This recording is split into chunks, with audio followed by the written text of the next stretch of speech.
वालेकुम dear students. आज हम पार्ट 2 क्लास इंटर का केमिस्ट्री का पार्ट 2 शुरू करेंगे। Chapter number 6 introduction to organic chemistry. पहले हमने इनऑर्गेनिक केमिस्ट्री सारी पढ़ ली, चैप्टर नंबर 1 से लेकर चैप्टर नंबर 5 तक। आज हम जो है chapter number 6 introduction to organic chemistry पढ़ेंगे, जो कि इस इंटर क्लास का पार्ट 2 है। इसमें हम सबसे पहले definition of organic chemistry and inorganic chemistry पढ़ेंगे। Definition of organic chemistry and inorganic chemistry. Organic chemistry क्या है? The word organic is taken from Greek word organism which means living things. Organic word जो है वो organism से लिया गया है। बायो वाले स्टूडेंट को पता है ऑर्गेनिज्म माना क्या है? Living thing.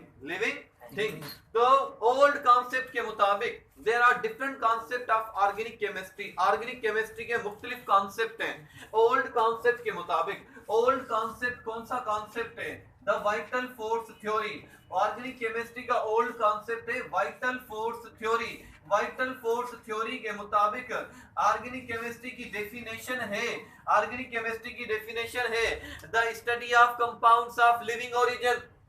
ऑर्गेनिक केमिस्ट्री की डेफिनेशन नंबर 1 जो कि वाइटल फोर्स थ्योरी के मुताबिक है। ये डेफिनेशन क्या है? The study of compounds of living origin. पहले जमाने में सिर्फ ये कहा जाता था कि वो कंपाउंड्स जो सिर्फ प्लांट्स और एनिमल्स में से हासिल होते हैं, उन्हीं कंपाउंड्स की स्टडी को ऑर्गेनिक केमिस्ट्री कहा जाता है। ऑर्गेनिक वर्ड की माना है लिविंग थिंग। वो कंपाउंड्स जिस तरह से सक्रोज शुगर केन में से हासिल होती है, जिस तरह से प्रोटीन हमें जानवरों में से गोश्त में से हासिल होता है, जिस तरह से प्रोटीन हमें एग हमें हेन मुर्गी वगैरह में से हासिल होता है, जिस तरह से फैट चर्बी हमें जानवरों में से हासिल होती है, जिस तरह से ऑयल हमें बीज वगैरह में से ऑयल जो है मुख्तलिफ किस्म के बीज बादाम वगैरह उनमें से हासिल होता है, कोकोनट ऑयल सनफ्लावर ऑयल जो है मस्टर्ड ऑयल उनमें से हासिल होता है। विटामिन हमें फ्रूट में से हासिल होते हैं।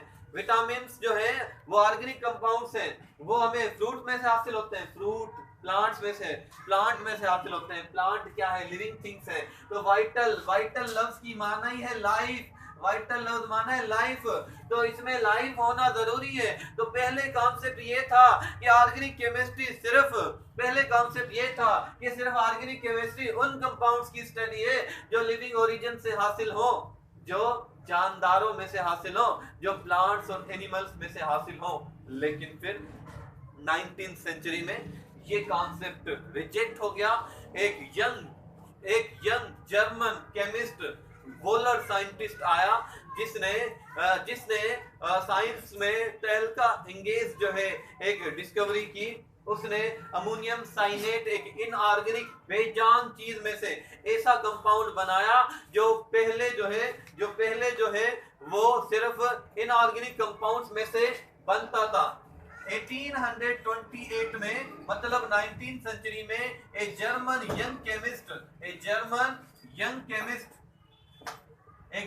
का यंग केमिस्ट वोलर, उसने एक ऐसा कंपाउंड लेबोरेटरी में तैयार किया जो 1828 से पहले हमेशा जानदारों में से हासिल होता था। इसने क्या किया? इसने अमोनियम साइनेट NH4CNO को पानी के साथ बॉईल किया। केमिस्ट साइंटिस्ट जो होते हैं ना, करते कुछ है हो कुछ जाता है। ये कुछ और कर रहा था, लेकिन इसने देखा कि मॉलिक्यूलर रीअरेंजमेंट हुई। मॉलिक्यूलर रीअरेंजमेंट में क्या होता है? सिर्फ एटम एक दूसरे से जगह तब्दील करते हैं। इसने देखा कि एक बेजान ammonium cyanate NH2C double bond O NH2 में तब्दील हो गया और इस कंपाउंड का नाम है यूरिया, जो 1828 से पहले हमेशा जानदारों की जो है बाय प्रोडक्ट होती थी। ये यूरिया खाद है, जो यूरिया भैंसों वगैरह का, जानवरों का फुजला है। यूरिया हमें सिर्फ जानवरों से मिलता था 1828 से पहले, लेकिन वोलर साइंटिस्ट ने इसको लेबोरेटरी में तैयार किया। लेबोरेटरी में इस यूरिया का दूसरा नाम भी है, इसको बोलते हैं कार्ब अमाइड। क्या बोलते हैं? Carb amide. इसमें दो फंक्शनल ग्रुप है, एक अमाइनो NH2 और दूसरा carbonyl, C double bond O। तो कहते हैं the first synthetic organic compound which is prepared in laboratory is urea, which is prepared by Wohler scientist in 1828. The first synthetic organic compound which is prepared in lab is urea। कौन सा है? Urea. अच्छा, इसके बाद कुछ सालों के बाद एक कोल्बी साइंटिस्ट ने सेकंड सिंथेटिक कंपाउंड, ये 9th क्लास की केमिस्ट्री में लिखा हुआ है चैप्टर नंबर 17 में, the second synthetic organic compound. The second synthetic माना जो हाथ से बना, लेब में बनाया जाए। The second synthetic organic compound which is prepared in laboratory is acetic acid. क्या है वो? Acetic acid, CH3COOH।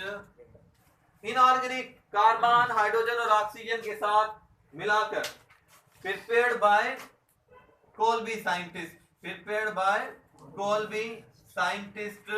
इन 1845। तो उसके बाद ऑर्गेनिक केमिस्ट्री की डेफिनेशन चेंज हो गई 1828 के बाद। 19th सेंचुरी में वाइटल फोर्स का कॉन्सेप्ट हो गया रिजेक्ट। अब वोलर कॉन्सेप्ट के मुताबिक ऑर्गेनिक केमिस्ट्री की डेफिनेशन नंबर 2 है the study of only carbon compounds. The study of only carbon compound.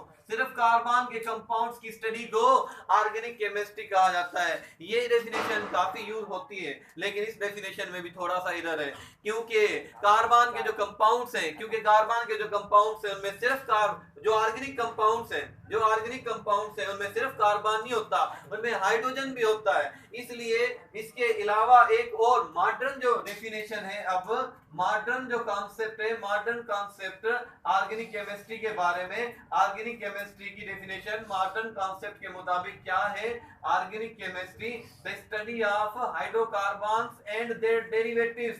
The study of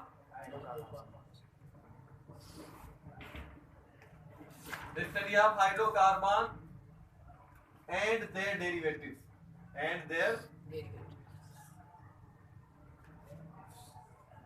अब जो मौजूदा डेफिनेशन है, मॉडर्न जो डेफिनेशन है ऑर्गेनिक केमिस्ट्री की, वो ये है the study of hydrocarbons and their derivatives. इस डेफिनेशन में सिर्फ दो वर्ड हैं, हाइड्रोकार्बन्स और देयर डेरिवेटिव्स। ये हमने दोनों वर्ड सीखने। हाइड्रोकार्बन्स क्या है? What are hydrocarbons? नाम से ही जाहिर है, hydro means hydrogen and carbon means carbon. Those compounds which contain carbon and hydrogen essentially are called hydrocarbons। वो कंपाउंड्स जिनमें कार्बन और हाइड्रोजन लाजमी मौजूद हो, उन कंपाउंड्स को कहा जाता है हाइड्रोकार्बन। जैसे मीथेन, कार्बन और हाइड्रोजन मौजूद है। जैसे इथेन, कार्बन और हाइड्रोजन मौजूद है। जैसे बेंजीन, कार्बन और हाइड्रोजन मौजूद है। जैसे ग्लूकोज, कार्बन और हाइड्रोजन मौजूद है। जैसे सक्रोज, शुगर जो है, कार्बन हाइड्रोजन मौजूद है। तो ये सारे कंपाउंड्स हाइड्रोकार्बन्स हैं। हाइड्रोकार्बन्स की स्टडी को ऑर्गेनिक केमिस्ट्री कहा जाता है। What are derivatives? डेरिवेटिव्स का क्या मतलब है? डेरिवेटिव्स, इंजीनियरिंग वालों को पता है कि डेरिवेटिव क्या होती है। फिजिक्स में इक्वेशन ड्राइव की जाती है, माखूज करना, निकालना। माना ऑर्गेनिक, माना हाइड्रोकार्बन में से ऐसे कंपाउंड बनाए जाएं जिसमें हाइड्रोजन ना हो, लेकिन वो भी ऑर्गेनिक कंपाउंड्स ही होते हैं। इसकी मिसाल ये है कि जब मीथेन बेसिक हाइड्रोकार्बन है, जब मीथेन से क्लोरीन को रिएक्ट कराया जाएगा in the presence of sunlight, then chloromethane is form and hydrochloric acid is form. Second step में क्लोरोमीथेन को दूसरे क्लोरीन मॉलिक्यूल के साथ रिएक्ट कराया जाएगा सनलाइट की मौजूदगी में, तो CH2Cl2 डाइक्लोरोमीथेन बनेगा और हाइड्रोक्लोरिक एसिड बनेगा। थर्ड स्टेप में डाइक्लोरोमीथेन क्लोरीन के साथ रिएक्ट करेगा तो इन द प्रेजेंस ऑफ सनलाइट तो ट्राइक्लोरोमीथेन, इसको क्लोरोफॉर्म भी कहा जाता है, ये बेहोशी के लिए यूज होता है कंपाउंड, और हाइड्रोक्लोरिक एसिड बनेगा। चौथे स्टेप में CHCl3 जब क्लोरीन के साथ रिएक्ट करेगा सनलाइट की मौजूदगी में तो कार्बन टेट्राक्लोराइड और हाइड्रोक्लोरिक एसिड बनेगा। कार्बन टेट्राक्लोराइड बताएं, इसमें हाइड्रोजन है? नहीं, लेकिन ये डेरिवेटिव है किसका? इस मीथेन का। Carbon tetrachloride is the derivative, carbon tetrachloride is also organic compound, is also organic. वो कंपाउंड जो हाइड्रोकार्बन से ऑर्गेनिक केमिस्ट्री में स्टडी किए जाएंगे, वो कंपाउंड्स जो हाइड्रोकार्बन से ड्राइव किए जाएं जैसे कार्बन टेट्राक्लोराइड, वो भी हम ऑर्गेनिक केमिस्ट्री में स्टडी करेंगे। Now what is inorganic chemistry? Inorganic chemistry क्या है? इनऑर्गेनिक केमिस्ट्री क्या है? ऑर्गेनिक केमिस्ट्री और इनऑर्गेनिक केमिस्ट्री, इन माना नहीं, वो कंपाउंड्स जो ऑर्गेनिक ना हो वो इनऑर्गेनिक है। सिंपल डेफिनेशन ये है कि the study of all compounds, the study of all compounds, the study of all compounds except hydrocarbons, except hydrocarbons and their derivative, hydrocarbons and their derivative, इन compounds के अलावा हाइड्रोकार्बन्स और उनकी derivatives के अलावा जो भी कंपाउंड है उन सब कंपाउंड्स की स्टडी को क्या कहा जाता है? अच्छा, इसकी दूसरी डेफिनेशन देखें, the study of, definition number 2, ये डेफिनेशन नंबर 1 थी और ये डेफिनेशन ऑर्गेनिक केमिस्ट्री की 3 थी। तो the study of inorganic chemistry, the study of carbon monoxide, carbon dioxide, carbonate CO3 2, bicarbonate CO3 -1, sulfate SO4 -2, cyanide CN -1, bisulfate SO4 -1, etc। इन सब compounds की study को भी कहा जाता है इनऑर्गेनिक केमिस्ट्री।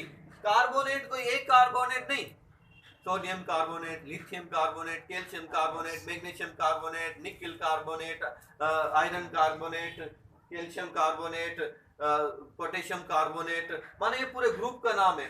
बाइकार्बोनेट माना sodium bicarbonate, calcium bicarbonate, sulphate माना sodium sulphate, potassium sulphate, nickel sulphate, chromium sulphate. तो इन सब कंपाउंड्स की स्टडी को कहा जाता है इनऑर्गेनिक केमिस्ट्री।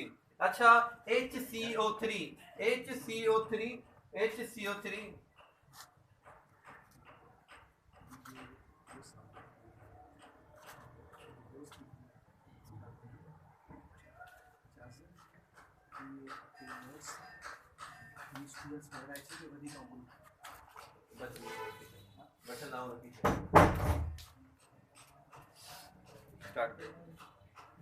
ओके,